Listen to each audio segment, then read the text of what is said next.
Welcome. Attention, please. Welcome aboard.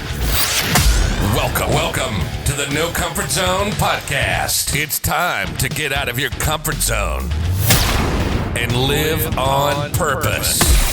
Broadcasting to the world from Rockford, Illinois. This is your wake-up call. Warning. You are the solutions to all your problems. Stop thinking average. Become the hero version of yourself. Every day, every time, without fail, no exceptions. It all matters. You've entered the No Comfort Zone. It's time for a reality check. Hey, it's Dan, and thanks for joining me in the No Comfort Zone podcast. Success and motivation in the No Comfort Zone. Really what it's all about, it's also about failure. You only fail when you quit or when you don't go at it again. And what I mean by that is you could have a day in front of you where you just completely catastrophe. Your day doesn't start out right. You got a problem, you react the wrong way. You got some more problems, you react the wrong way. You just start compounding issues. And then all of a sudden you're middle of your day and you're like, man, bump this. I'm out. This day is horrible. I'll start over again tomorrow. What really needs to happen, that's the comfortable thing to do. Blame, play the role of a victim, quit. What you need to do is you need to realize that this sucks. This truly does absolutely 100%, without a doubt, suck. And that's what people don't realize about me is that I have a lot of negative talk. I just need to work through it. And what I mean by that is that I could look at an opportunity and it's not like I got to go run 5 miles and I'm like, oh, I'm so excited I got to go run 5 miles. No, at first it's like, you know what I need to do? I really want to run 5 miles. Man, that's going to be tough. My knee's killing me. My back hurts. I don't know if this is a good idea. At my age, should I be running? Too heavy to be running? All the excuses show up and I'm like, God damn, man, just start running. Get to the starting line and just start running. Same thing, heavy weight, doing deadlifts. You know, the weight's massive. I'm thinking to myself, for me, it's massive. You know, for you, it probably might not be. But for me, it's massive. And I'm like, how am I going to do this? I'm going to do it one at a time. I'm just going to do it one at a time. And then when I'm done, I'm going to be done. And then I'll start over again. It's just anything, a relationship. You get into a fight. What's the best thing to do? You get into a fight. Do you carry that drama and chaos with you the whole time? Best thing to do is go eat something. Get your spirit right. And then go look at it from a different point of view. And then see what you can do to start it over again. Sometimes apologizing is the best way to go. But how you handle things and what you deal with in the no comfort zone is crucial because your mind always wants to turn off and go to safety and security. That's where the problem is. Safety and security can last a really long time. I want you to know that if you continue to look for safety and security, something someday is going to happen. You're not going to be prepared for it because you got too comfortable, you got too laxed, you weren't prepared, and life is going to just punch you right in the face. Could be something little just to knock you off balance. Could be somebody gets a promotion that you were counting on.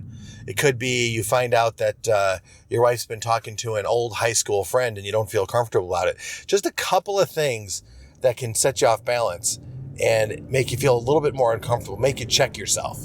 And then when you look at it and you keep looking at it, you start to wonder, okay, well, what else is wrong? And then you start to look at, well, the reason why I didn't get the promotion is because of this. Then you start to believe that stuff.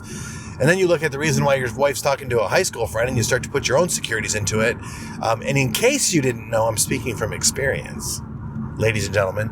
I'm speaking from that point of, I've been there and I realize that none of this is helping me. None of this is going to get me to my end game, to be more confident, more successful, more happy with myself, more happy with the outcome. None of it is going to get me where I really want to go in my life.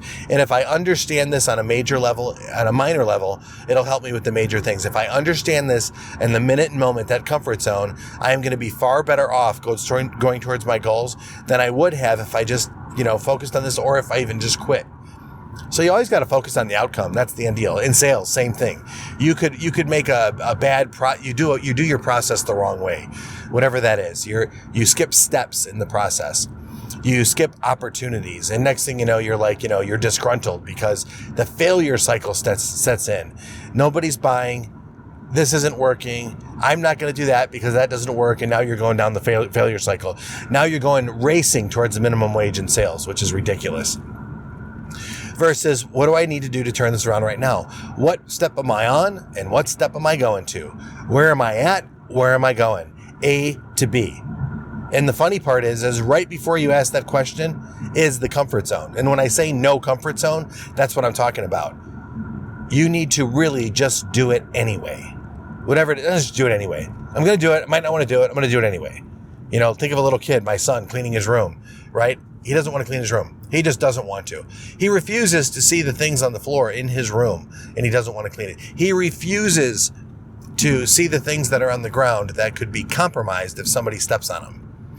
He refuses to see the drawers open. And then when I ask him to do it, there's no urgency. Why? Who wants to do that?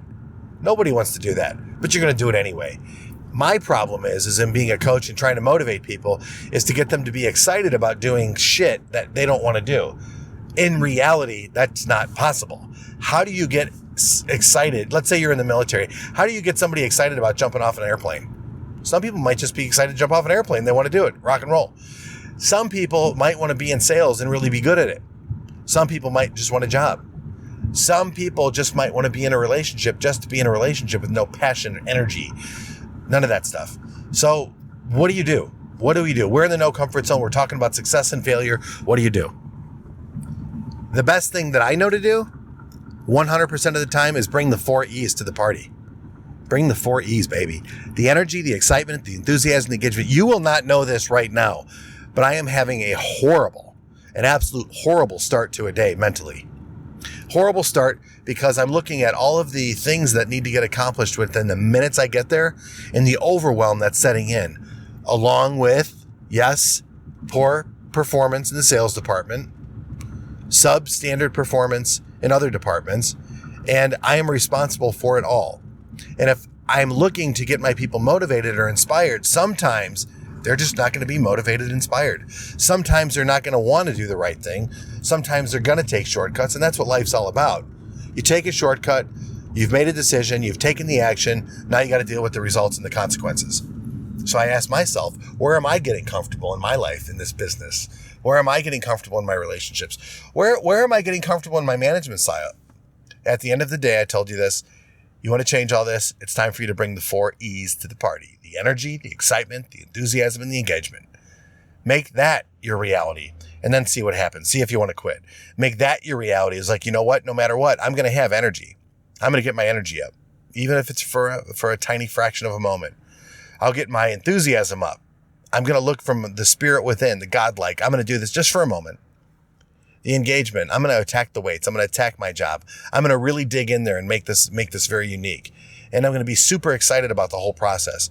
I'm going to have all the energy in the world. I'm going to have the high excitement, high engagement, and high enthusiasm just for a few moments. That's just enough spark to light it for the rest of your day. It's just enough spark even to get you to the next problem or challenge you're going to have.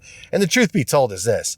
You know what? If you're looking for it all and you're looking for it all right now, it is a process. It's something you have to go through. But more importantly, you have to have the will to do these things. And regardless, if you don't have the will, you're going to have to do it anyway. So do it with some energy, some excitement, some enthusiasm, and some engagement. Hey, hope you are having a phenomenal day. But if not, start it over again. Just do the next right thing. And remember, I got you back over here. Come back to thenocomfortzone.com. Hit the podcast, like, share, rate, review, do all that other good stuff. And in the end, you know what? Now's the day, man. Just get outside of that comfort zone. Break through it. Break free of the comfort zone. Forget safety and security and start to live on purpose. Say goodbye. Want more of the No Comfort Zone? You can follow Dan on Instagram and Twitter at NoComfortZone1. Bye. Or on the web at thenocomfortzone.com. Bye-bye. Bye-bye. Thanks for listening to the No Comfort Zone podcast. Bye-bye. Bye-bye.